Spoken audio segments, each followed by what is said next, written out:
Hi, this is Cindy for the Paper Craft Crew, and welcome to today's midweek inspiration. I'm not going to do the sketch because the design team did some great cards for you. I wanted to focus on a product that many people really I don't see it too often, at least not in the circles that I travel, and that's paper pumpkin. And it's a kit that comes to your doorstep every month for $24.99. And I think a year subscription is around $200-ish. There's an easy $35 of product in your kit every single month, and you have a tremendous amount of leftovers every single month. I have a box full of items that I can go to just to kind of pick through for embellishments on cards or other projects or whatnot, as opposed to doing something, cutting up a piece of paper or whatever. And they're very unique to the kit, so you're really not going to see it outside of the kit as an embellishment too much. So each kit comes with a video of pumpkin how-to. Paperpumpkin.com is the website for this, and again, this is from Stampin' Up.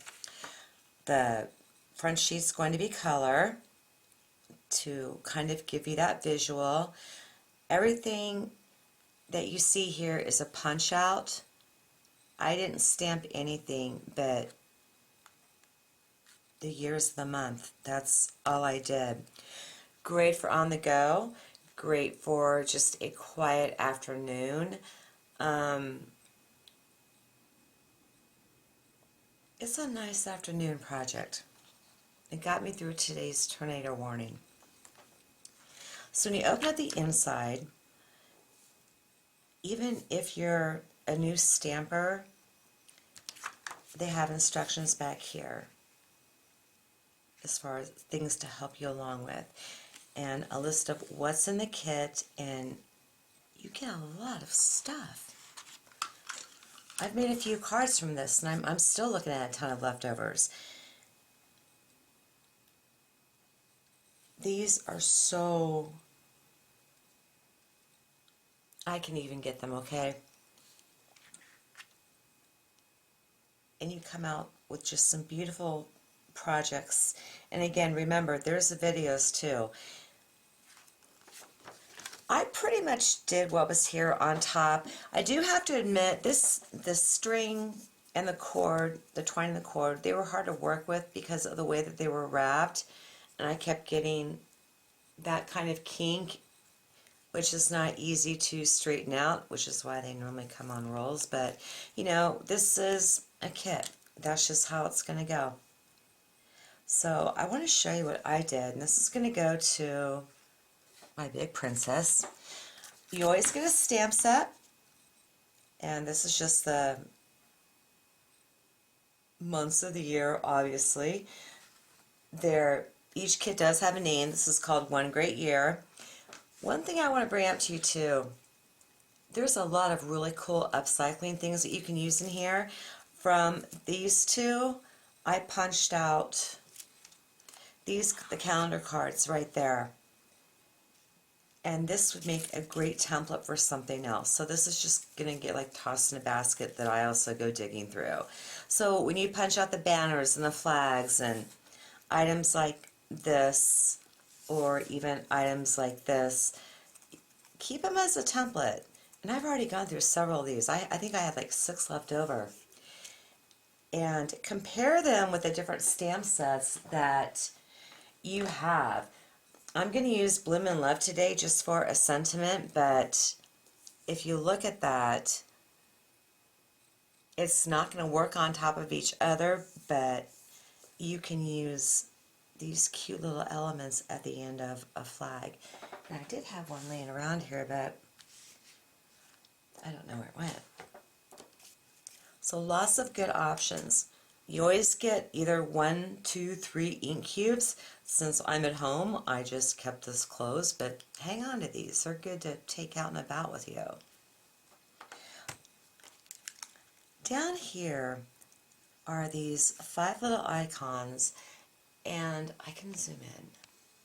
They're really good to highlight the dates on your calendar. For instance, let's go ahead and go through mine real quick.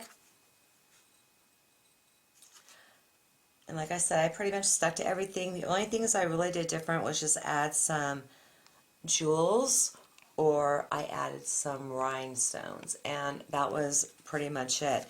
And I just stressed the sides. They were pretty bare without it. Let me show you a card or a panel that doesn't have any distressing, and you can definitely tell the difference there. And I'm sorry, I'm so stuffed up too. So here's April, and I went ahead and used the circle stamp for that because that's my son's birthday, and so those are little reminders.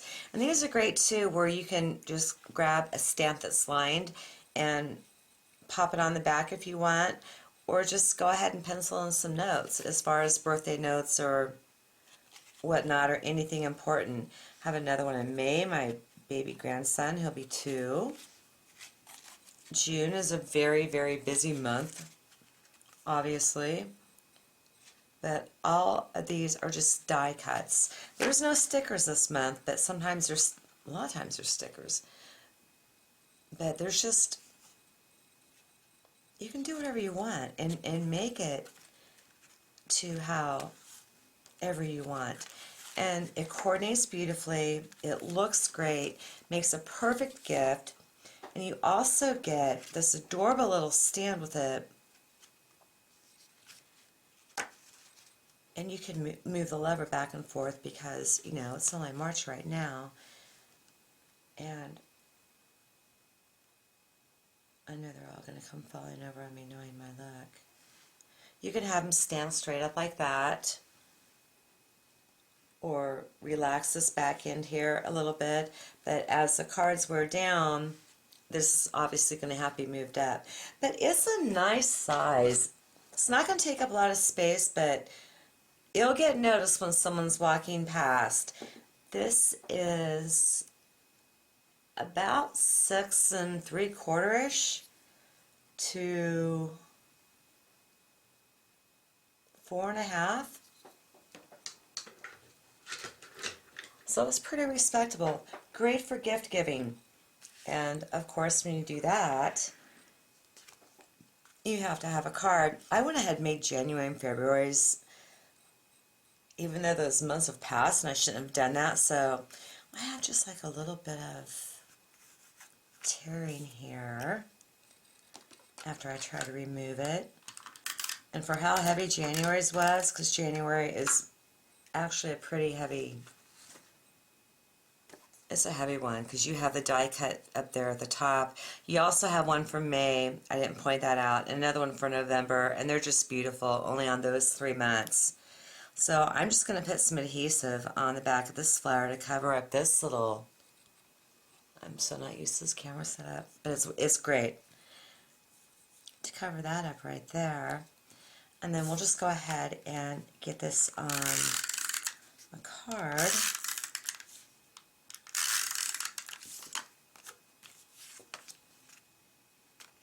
And this is crumb cake. This is 4 by 5 1/4. The crumb cake is going to be 4 1/8 by 5 3/8. And then I'm not gonna do anything special.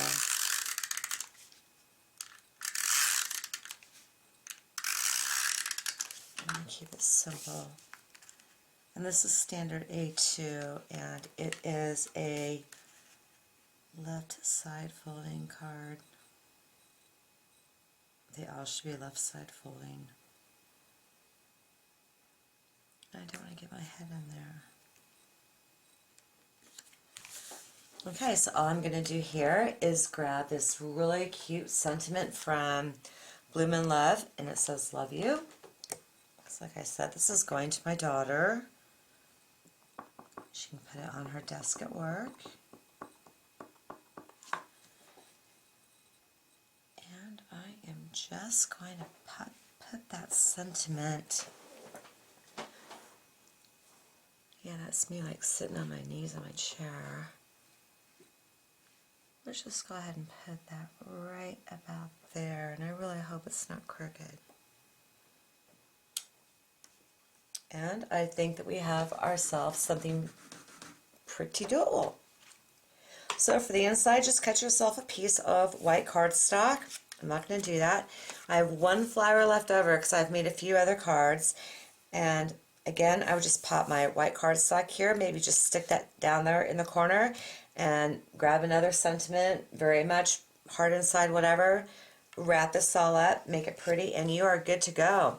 So go ahead and check out paperpumpkin.com. And a lot of the times, these kits will have refills for them, which is great because there's several kits that I really love, and one of them is this great frame. I'll have to do a video on that sometime. So I hope that you enjoyed this week's midweek inspiration, and we'll go ahead and take a look at Paper Pumpkin. I think it's something that you'll really enjoy. I know I do. Quick, easy gift giving, and just a nice afternoon without doing a lot of work but having a lot of fun. So thanks so much for stopping by this week and participating in our challenge, and I will see you the next time around. God bless. Have a good one. Bye.